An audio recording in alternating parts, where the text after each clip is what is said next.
పాలనకు అదే సాక్ష్యము. ఆ నెత్తుటి మరకను ముద్దాడిందొక కిరణము, ఆ నెత్తుటి మరకను ఆడిందో కిరణము, కొన్నెత్తును ఉరకలేస్తూ చేసింది శపథము, ఇంకిలాబ్ జిందాబాద్.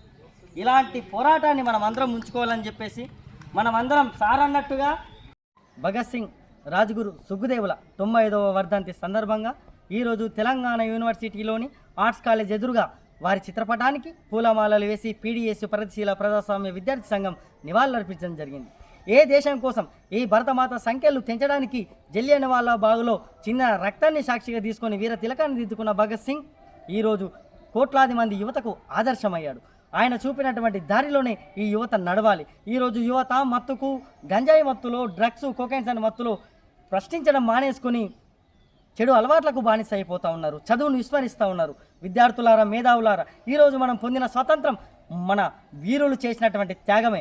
ఈరోజు భగత్ సింగ్ కానీ, రాజ్గురు కానీ, సుఖ్దేవ్ కానీ ఆ రోజు 23 ఏళ్ల ప్రాయంలోనే, మనలాంటి ఏజ్లోనే, మునిమిని మీసాల ప్రాయంలోనే ఉరికంబాని ముద్దాడిల్లు, బ్రిటిష్ వాడికి వ్యతిరేకంగా పోరాడిల్లు.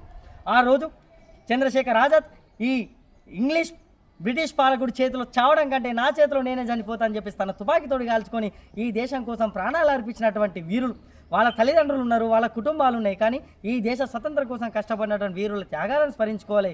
ఈరోజు మన యూనివర్సిటీ అభివృద్ధి కోసం మనం అందరం కొట్లాడాలి, ప్రశ్నించాలి. కేంద్ర రాష్ట్ర ప్రభుత్వాలు చేస్తున్న విద్యా వ్యతిరేక విధానాలను ప్రశ్నించాలి. ఇప్పటి వరకు కొన్ని వేల కోట్ల స్కాలర్షిప్లు వస్తలు, పేద విద్యార్థులకు స్కాలర్షిప్ రాకపోతే చదువుకు దూరమైనటువంటి పరిస్థితి. ఒక అమ్మాయికి 18 ఏళ్ళు నిండినే అంటే ఈ కళ్యాణ లక్ష్యుల కోసము, షాదీ ముబారకుల కోసము పెళ్ళిళ్ళు చేస్తూ ఉన్నారు. చదువుకోవడానికి ఒకప్పుడు ఆడపిల్లకే చదవద్దన్న కాలంలో సావిత్రిబాయి పులే లాంటి మహనీయులు ఆడపిల్లలకు చదువు నేర్పిస్తే ఈరోజు మళ్ళీ 100 సంవత్సరాల వెనకకి వెళ్ళిపోతున్నది ఆడపిల్లల భవిష్యత్తు. కాబట్టి ర్యాగింగ్కు వ్యతిరేకంగా స్కాలర్షిప్లు రావాలని, విద్యార్థుల హక్కుల కోసం, విద్య అంటే వ్యాపారం కాదు, ప్రతి ఒక్కడికి రావాలనే ఓ ప్రజాస్వామిక హక్కుల కోసం కొట్లాడాలని పీడీఎస్గా పిలుపునిస్తూ ఉన్నాం. అదే దారిలో విద్యార్థులందరూ నడుచుకోవాలని చెప్పేసి ఈ భగత్ సింగ్, రాజ్గురు సుఖ్దేవ్ స్ఫూర్తిగా మనమందరం నడవాలని చెప్పేసి కోరుకుంటాం.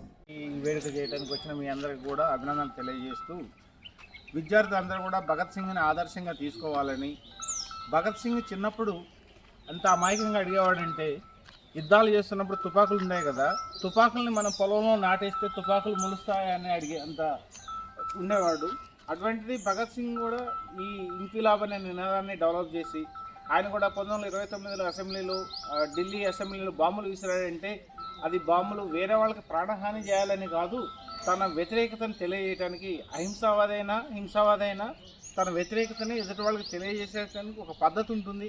ఆ పద్ధతి పాటించడంలో భగత్ సింగ్ అనేవాడు చాలా విజ్ఞానంగా ప్రవర్తించాడు. ఆయనతో పాటు చాలామంది వీరులు జలియన్వాలా బాగ్ సందర్భంగా కానీ, ఇంకా ఇటువంటి సందర్భంలో కానీ ఆయన చూపించినటువంటి వివేకత విద్యార్థులు అనుసరించాలని, ఈ రోజుల్లో విద్యార్థి నాయకులంటే వచ్చి ఏదో దబాయించడం కాకుండా అతను తీసుకున్నటువంటి నిర్ణయాలను అందుట్లో పార్టిసిపేట్ చేయాలని, ఆ విధంగా మీరందరూ అభివృద్ధి చెందాలని ఆశిస్తూ సెలవు తీసుకున్నాం.